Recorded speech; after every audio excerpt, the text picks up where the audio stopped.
Hey family, I love this filter. I look like a real queen.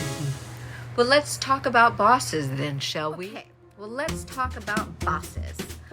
I had one of the best bosses in the world. I mean, one of the incredible bosses that actually opened opportunities, gave you time to explore and see your real potential as an employer.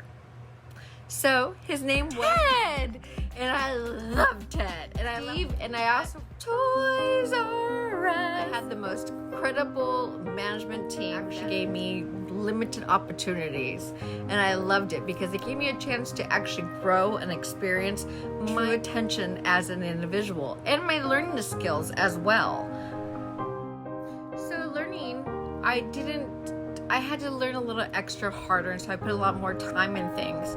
So this manager encouraged me, told me, go ahead, take your time. He goes, I know it's going to take a little bit in the process of growing, and if you have great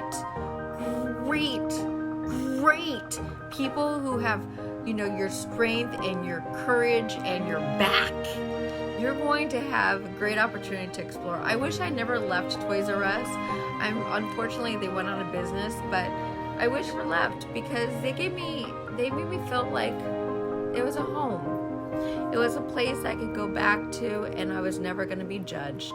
No matter how hard things got, no matter if I did the wrong thing, I was never punished or put down or looked down upon. Because when you do have a learning disability, you're always looked down upon. Like you can't do it just as well as someone who doesn't have a learning, which is not fair because everybody learns differently. Doesn't make them stupid, doesn't make them smarter than the average bear, just makes them a little bit different than the average person of learning. So with me, I learned differently, and I still learn differently, but I harder and I get it done, and it looks better, I think, at sometimes because I put more time into it. And when you put more time into a learning disability, you find out more things, and that's where I learned to adapt. I'm more detailed, and I like that, and a lot of other people do too.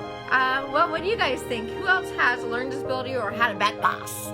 Or a good boss? I love good boss stories. Bad bosses, we'll talk about that another day. As you can tell, I got my shots. I can move my neck before I could.